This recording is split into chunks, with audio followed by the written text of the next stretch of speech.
We're on. Tonight is the final session of our exploration of the Shema. I wanted to begin with something a little different. So for those that were listening, that was the famous Zvika pick musical setting of the Shema. It was an interesting arrangement that we just listened to. Not maybe the one I would... Oh, my camera isn't on. Thank you for telling me. Okay, now is my camera on? Okay, so there, I am really here. Tonight is our opportunity to look at the final paragraph of the Shema, the paragraph that is sometimes known as the paragraph of the Fringes. So let me first go back to our source sheet, and if you have your Siddur, open it up to page 285, or really any Siddur to the final paragraph of the Shema. It'll be the same no matter where you look, I think, at least as far as I know. And let's begin here. So here's our same source sheet that we've been looking at. And here we are. It's always amazing to me how the time actually goes according to the way we've planned. Here it is, September 21st, and we're at this last paragraph, which I'm calling Affirming and Bridging to Redemption, and hopefully that'll become clear. The last paragraph of the Shema is from the book of Numbers. It's this Numbers 15, verses 37 to 41. And just want to look at this little bit of Mishnah Brachot with you. Let me just skip down here. So in this section of the Mishnah, the sages say, if everybody could mute, that way we can just focus on this. Why in the mitzvah of the recitation of the Shema did the portion of the Shema precede that of V'haya im Shema? We looked at that already. So that one will accept upon himself or herself the yoke of the kingdom of heaven, Ol Malchut Shamayim. We talked about that a fair bit last week and some of the other times. The awareness of God's unity, and only then accept upon themselves the yoke of the mitzvot, which is that second paragraph that we looked at last week, V'haya im Shamoa. And now here at the end of the Mishnah, it says, why did V'haya im Shamoa precede Vayomer?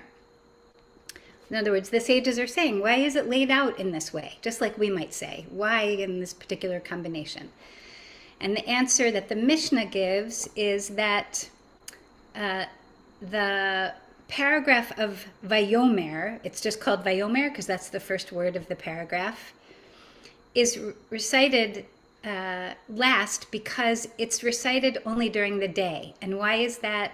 Because it specifically involves the wrapping and the kissing of the tzitziot, the four corners of our tzitzit.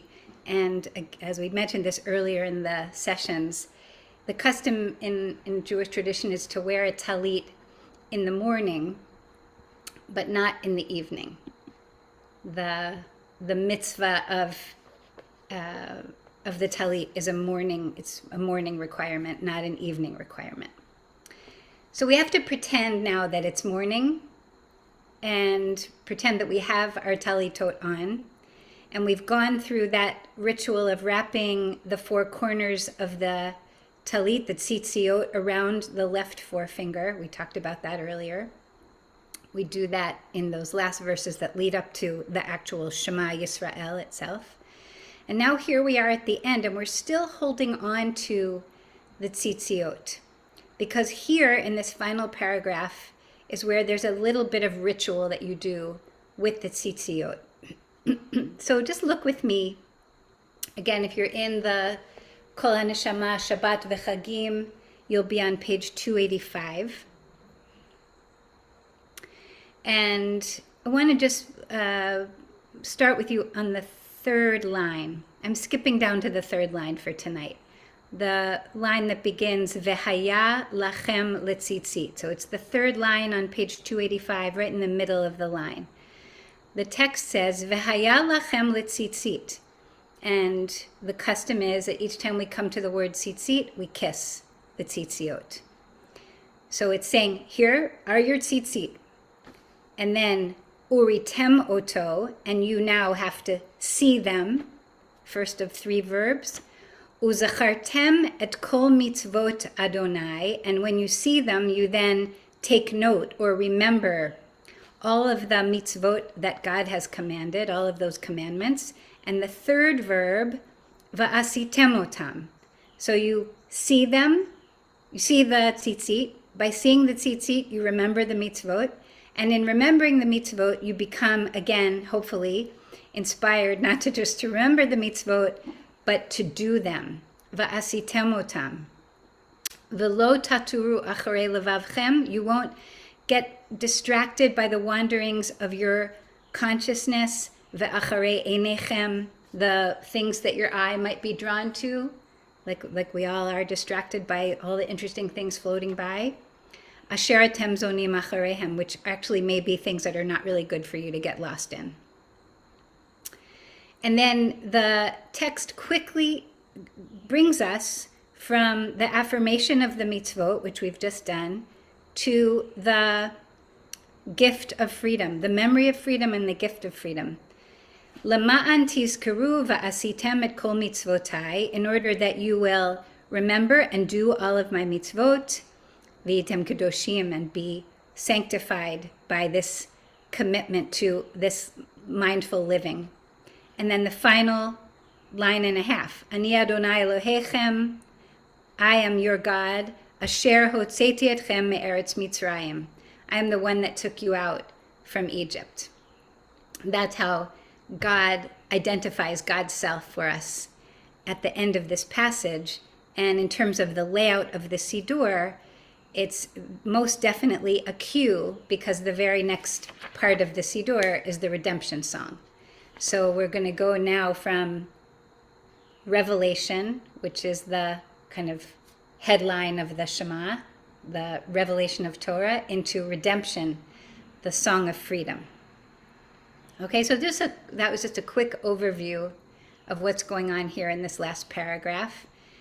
Everything I'm saying making sense? Any questions? Anybody? I'm just looking around. Everybody looks okay. Okay. I'd like to share with you a teaching that I love so much that I learned from Rabbi Art Green. And I shared this teaching, I think it was 2 years ago, so it may sound familiar, but I think it's worth revisiting if you've heard it before.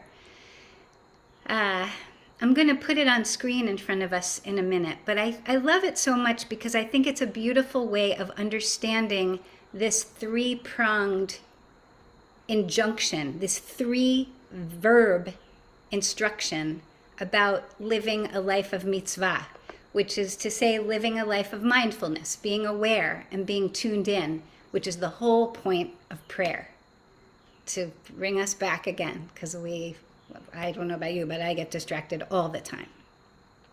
So again, there are 3 verbs, and if you're looking in your book and you want to just see, the first one is to see, uritem, from lirot, to see, that you're supposed to see the tzitziot wrapped around your finger. The second one is lizkor, to remember, or to take note, to pay attention. And the third, la'asot, to do. So there's 3 sort of layers of awareness going on here. Okay? Now I'm going to, in a second, open up this passage by Rabbi Arthur Green. And just to explain about it, what he's doing is writing a commentary. What we're about to see is his commentary on the opening of the story of humanity.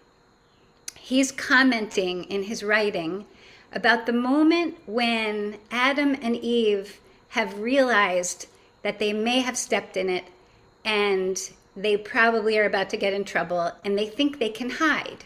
They try to hide. And God calls out to them in the garden, Ayeka, where are you? Which of course we know is a rhetorical question. God doesn't need to ask them. God knows everything, I guess. But the question is quite powerful. And I was going to say the question is damning, but I want to kind of pull back from that because I think it's a question we need to be asking ourselves all the time. Where are you? Where are you in your life? And again, I really believe that's what prayer is for. It's to help us ask those questions in the safety and comfort of our community next to the people who are also asking themselves those same questions. Okay, so let me now attempt to screen share this teaching by Arthur Green. Bear with me just a moment.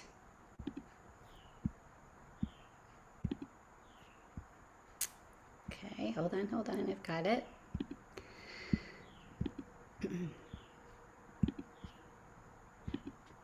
Okay. This is from his book called Radical Judaism. It's a brilliant book.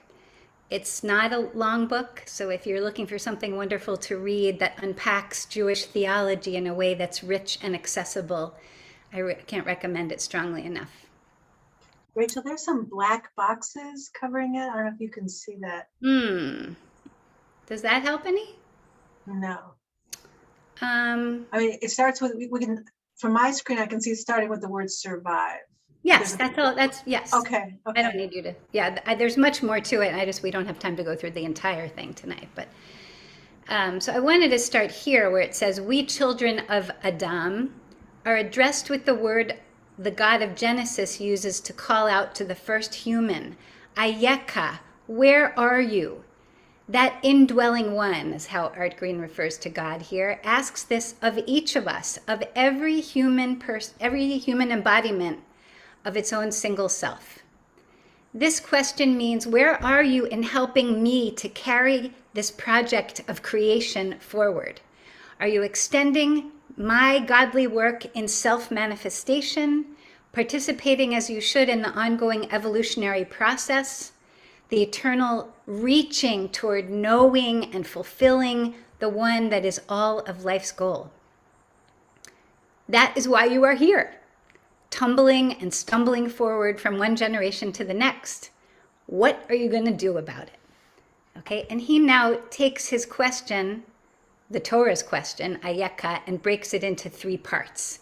And I want to suggest that we could approach the Shema, this final paragraph of the Shema, with its 3 verbs, as guided by this 3-part expression or commentary on this question. Where are you calls out to us in 3 distinctly human dimensions. The first of these is mental or intellectual, as in, are you stretching your mind to move forward, to carry on the evolutionary process in the realm of understanding? I'm skipping a little bit just for time here. Evolution does not end with the emergence of humanity. The process continues, reflected in the growth of societies and civilizations over millennia. The imperative to stretch the mind includes scientific thought, the ongoing attempt to understand and unpack the mysteries of our universe, and also embraces the humanities and the arts, the expanding of human consciousness in so many ways. So I'm going to skip ahead here. He has so much to say, and it's so interesting and rich.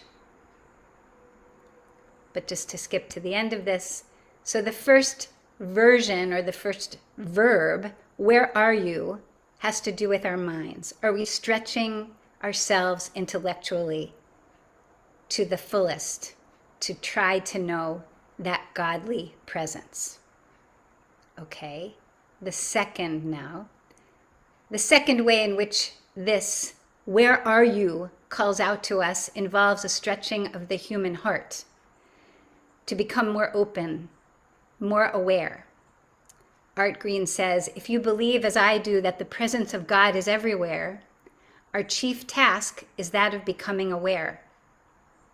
But that job is not only an intellectual one, it also involves our heart, our emotional center. And here, during our Shema classes together, I've really been aware of wanting to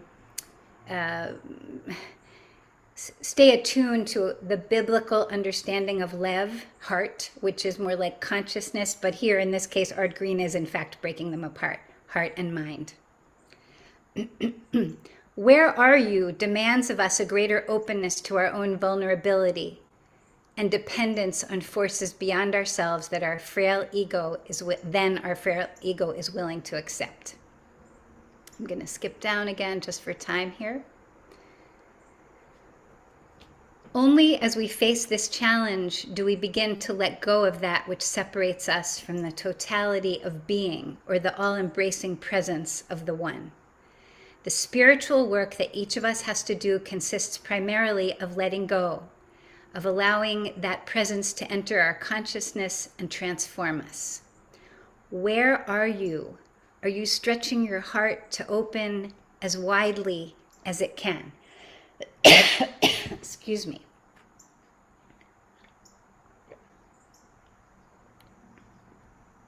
And finally, and this is the most obvious connection, the third of the three vowels in our Shema paragraph is la'asot, to do, action, to be involved. So Art Green says to us, the third area in which where are you, ayeka, calls upon us is that of the human deed. It is not enough to reach forth with mind and heart. These alone will not transform the world. Every human being is in the image of God. Every creature and every life form is a garbing of divine presence. The way in which we treat them and relate to them is the ultimate testing ground of our own religious consciousness. The One seeks to be known and loved in each of its endless, unique manifestations. I'm going to skip down. Our task has to be to lessen and lighten those burdens of separation as ways of helping all to see the radiant presence that surrounds us and fills us in each moment. In the realm of heart, it was illusory walls that we had to remove in order to see that light. But here in the realm of deed, the forces that block out the light are quite concrete: social, political, and economic barriers. And they too have to become the object of our attention as people and communities of faith. Where are you? Are you engaged in the work given to you by the call of God?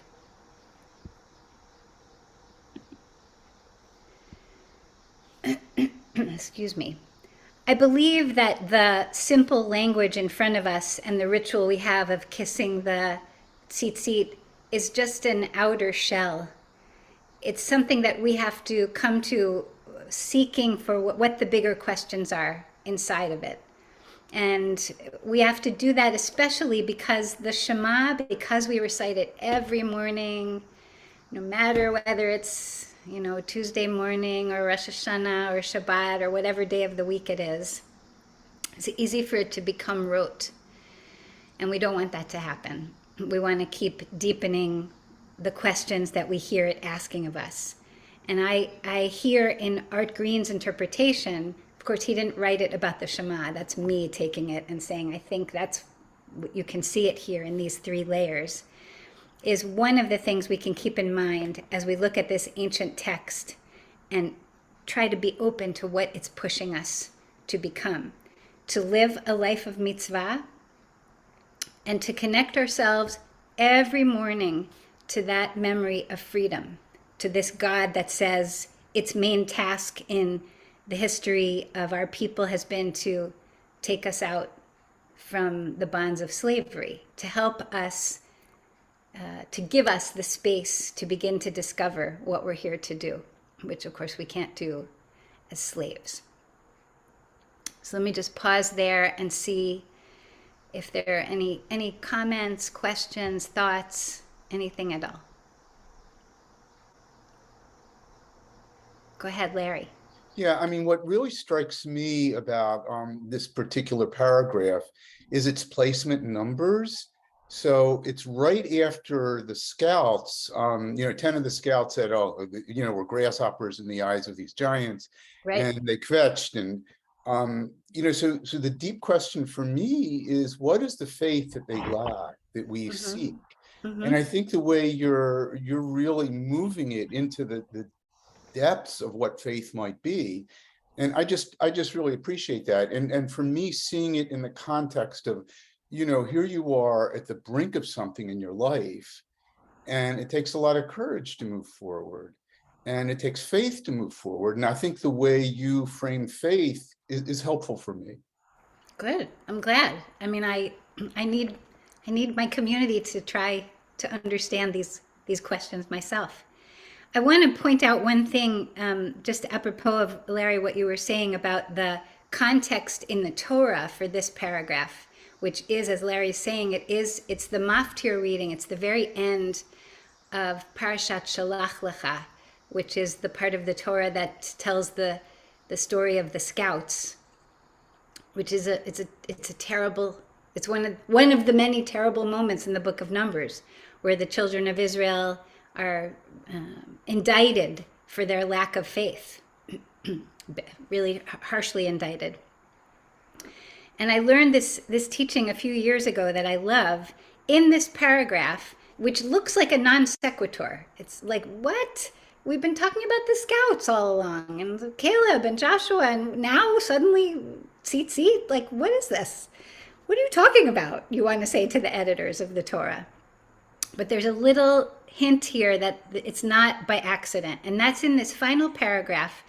If you're looking in the Kol HaNeshama, you can see it on the fourth line down in the Hebrew. It's after the third verb. So we said uritem oto, uzachartem, and the third verb is va'asitem otam. You will do the mitzvot, and then it goes on to say velo taturu acharei levavchem. Larry, you know what's going on here. Lo tatur, latur. The verb latur means to like wander around, to tour, to travel, to take a trip. And the Torah text is saying, be careful when you go on those theological trips that you may go on, or spiritual trips. Don't get lost. Don't get distracted by your many concerns and fears and anxieties, which is what happened to the children of Israel when they heard about the scouts' report. They immediately got drawn into this whole self-fulfilling snowball of how are we going to do this? We can't do this. We're not going to make it. And that's when everything fell apart. So the Shema is saying to us, just be aware that your mind will take you to places that you probably don't want to go. And one of the things I have loved learning in the various mindfulness training experiences I've had, and I bet many of you have had too, is in mindfulness, which again is what prayer is, you get to say, actually, I am not a victim of my mind. I can decide. I can be aware of my thoughts, and I can decide which ones I'm going to follow and which ones I'm going to gently send away. I may have to gently send them away over and over again, but I am not a victim of my thoughts. I can be mindfully in touch with them. I have one last thing I'd like to share with you this evening as a way of closing out, and that is the tradition of the bedtime Shema, which we haven't really talked about at all, but is a beloved custom of saying the Shema itself, Shema Yisrael, etc., but specifically framed in verses that encourage us to forgive ourselves and to forgive the people we've interacted with in any given day. Especially meaningful for us as we're about to step into this New Year season. We're already in it, I guess, and we're going to have the opportunity to reflect in all kinds of different ways on repentance and forgiveness. I have it queued up here to screen share. I have the version that's in our Kol HaNeshama daily Siddur. So let me just screen share here. Okay. So this is actually a reasonably traditional, a translation of the pretty traditional version, although there are a number of versions out there. And we have just a couple of minutes here tonight. I invite us to practice this together, and we can say the Shema together before we say good night. If you're if you're sitting with your legs crossed, you may want to uncross them. Take a deep breath. Just think for a minute about the day that's now ending.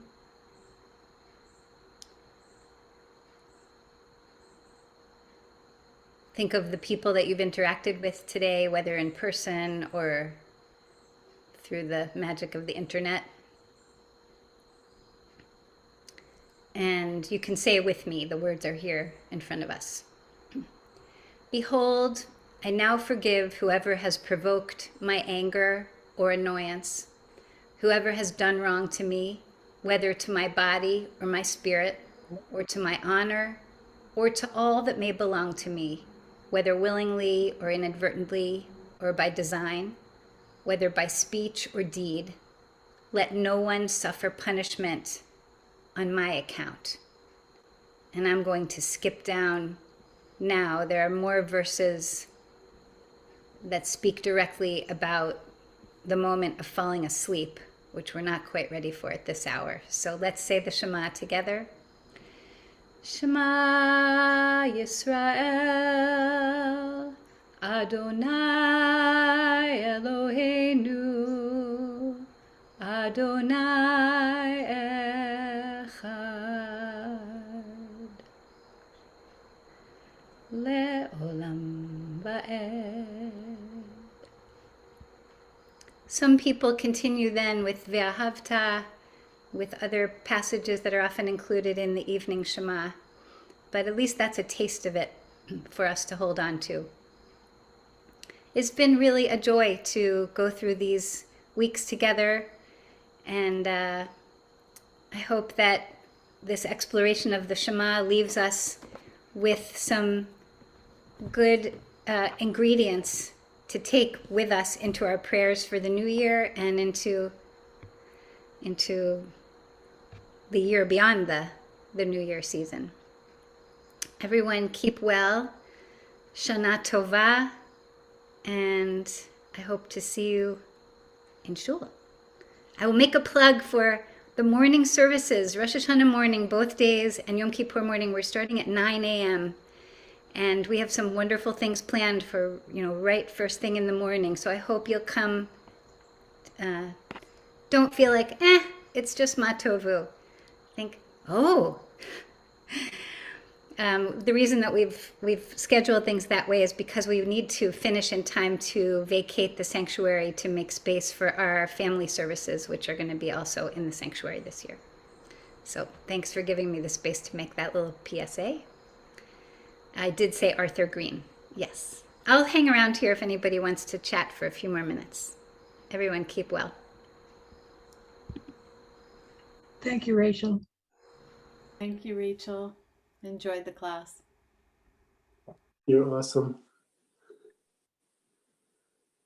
Thank you, Rachel.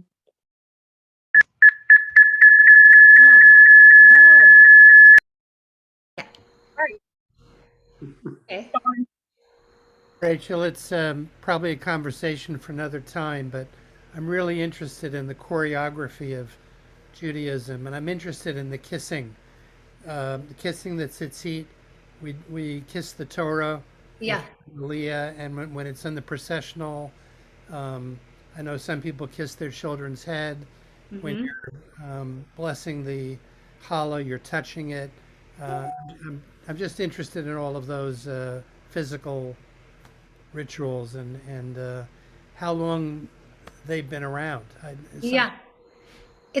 I don't know. I'd have to look up myself to learn exactly when they came into being. I'm not sure we know exactly, but I have to believe that it related to the loss of the priestly rituals.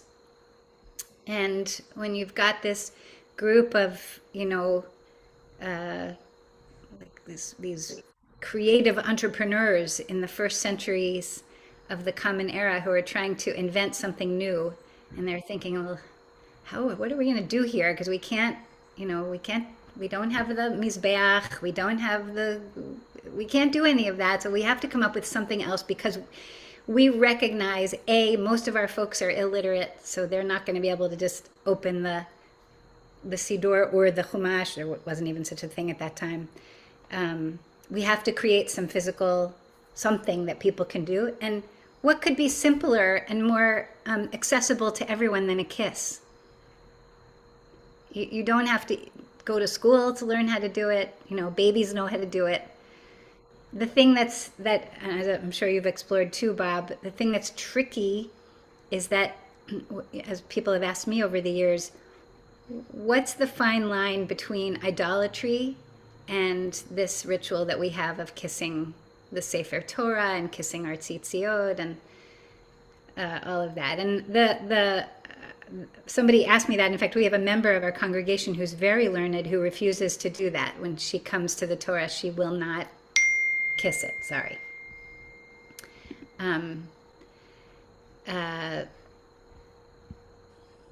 So I mean, the answer that I've given myself when I have that question about idolatry, which of course our traditions spend so much airtime telling us to be wary of and not to get lost with and so on, is we're showing love and reverence for the ideas that are baked in there, and certainly not for the thing itself, not for the klaf itself or for the tzitziot itself, etc.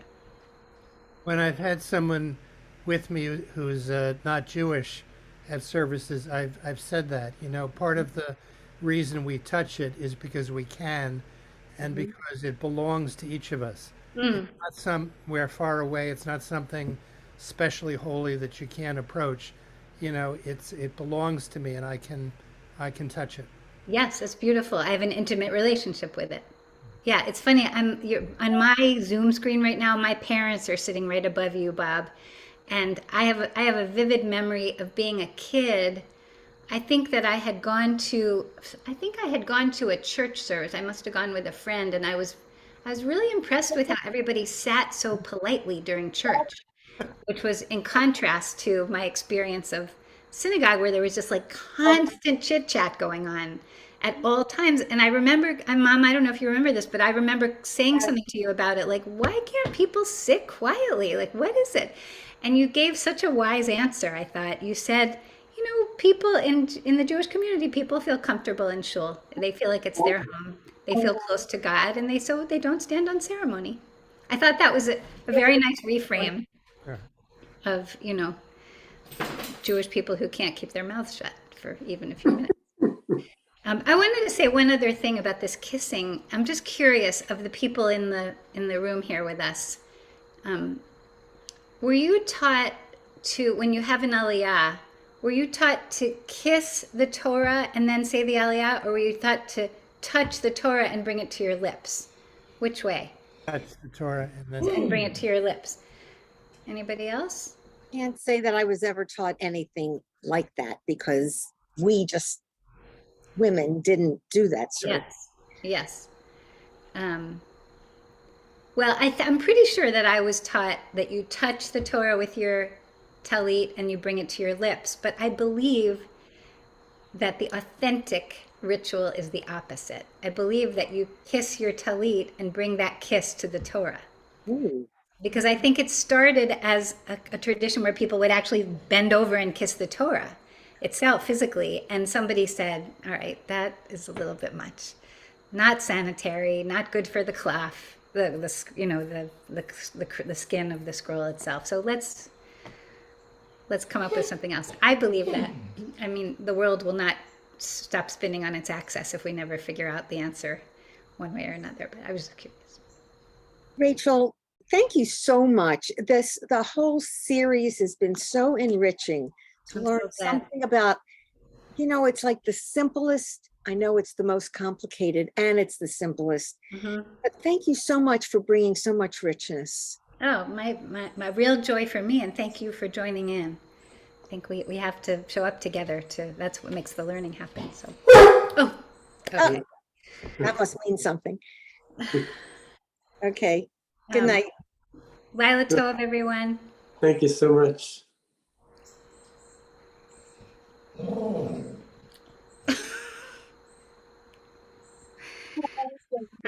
Beth, I need to call you. I just have a couple of musical things I want to ask you about. I'll call you in a few minutes, or? Yep.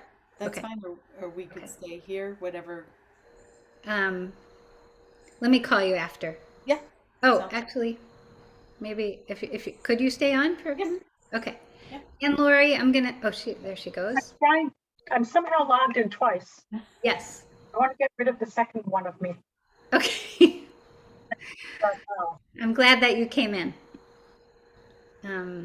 I'm just gonna put you in the waiting room so I can, okay, there. Okay, hi.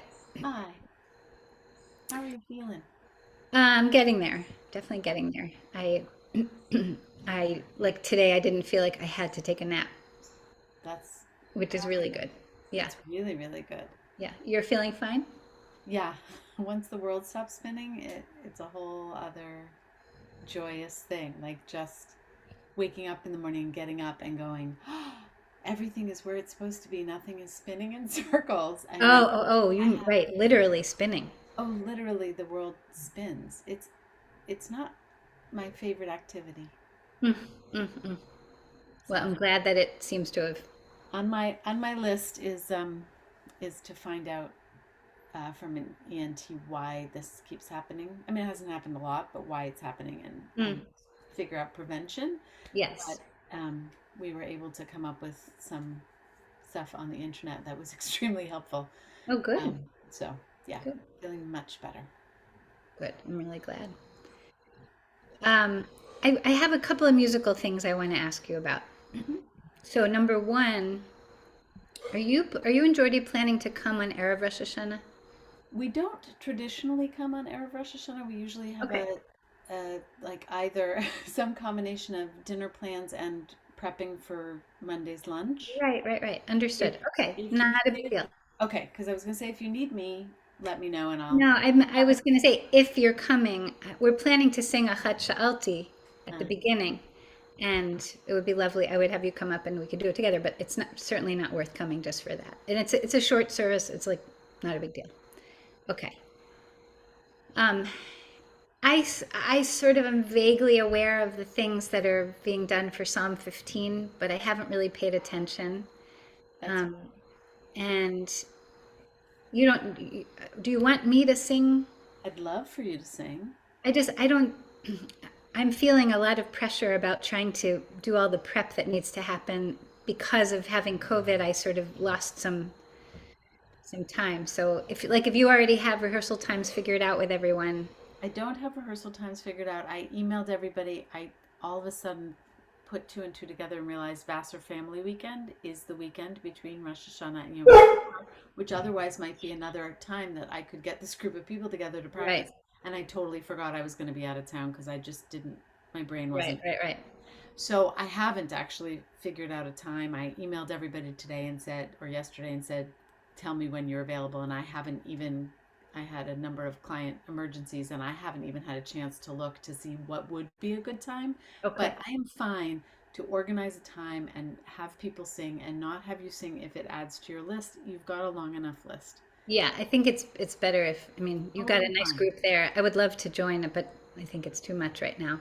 Okay, that was question one. Number two is, so that piece is going to be in Yisker right after Matt Wald speaks. So Okay. he's the Yisker speaker this year, and he will say what he's going to say, and then that musical piece will come right after that, which I think will be really wonderful.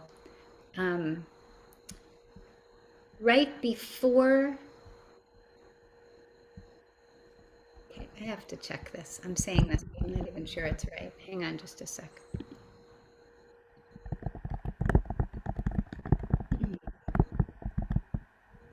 Yom Kippur afternoon. Um, yeah. So right before Yisker begins, at the end of Mincha, we've had this thing of for years now. Pam and Lisa and I have sung the Sim Shalom trio that we've sung, and I was wondering if, like, tell me who's in the group. It's Pam in the Psalm 15 group. Pam, Jen, Jennifer, Lauren. Mm-hmm. I think that's it. Mm-hmm. Not Paula. I don't think I reached out to Paula. I think when we Okay. talked about this, yeah. That's fine. Okay. The question I have is, so it's some day this summer, and I just don't remember exactly when, we pulled together these same people that you're mentioning. I think Jennifer Gold wasn't there, but she could do this into her sleep. We sang the Sim Shalom trio. We like made a crack women's choir, and it was really pretty, and it was really fun, and it was just lovely. And I was wondering if, since this little group is already going to be assembled for that, could they also do Sim Shalom? Could you? I think they would like barely even need to rehearse it. We just need to figure out like who's, like lay out the round, who's going first, who's going second, who's going third, that kind of thing. Absolutely. And we could practice it whenever it is that we get together to practice. Okay. Will Lisa also join? Do you I think? hope so. Yeah, I'll ask her. Stop. Stop. Because Sorry. if you and Lisa and Pam were all doing it, also we could just like assign buddies. You know what I mean? Like Yes. you follow Lisa, you follow Pam, you Yes. follow Yes. Rachel. I think that would be perfect actually. So Okay. how many? Okay, it's you, Jennifer, Jen, Lauren. Lauren. So it's 4 people, right? And Pam. Pam, Jen, Jennifer, Lauren, and I had thought you, but that's totally fine, and me. So it was 6, but now 5, so that's fine. Okay. So it doesn't even matter. I mean, we could even just say, pick somebody, like to do it in advance. Just decide who you're singing with. I will make sure everybody has a person to follow. Okay. All right. So did I ask you to? Absolutely. Done. Okay. Thank I you. wrote a note, so therefore it will happen. Okay. Good. Okay. Next question. Are you coming second day Rosh Hashanah? Mm-hmm. Would you lead the Torah service second day? Is the Torah service Nusach the All right. same? It's the same, except it includes Adonai, Adonai, El Rachum Vechanun. And you sing that twice. Mm-hmm. And Va'ani tefilati lecha Adonai et ratzon Elohim. I think I would be fine. I will look at it to make sure that I can do Okay. it. But it's Okay. it's Shabbat.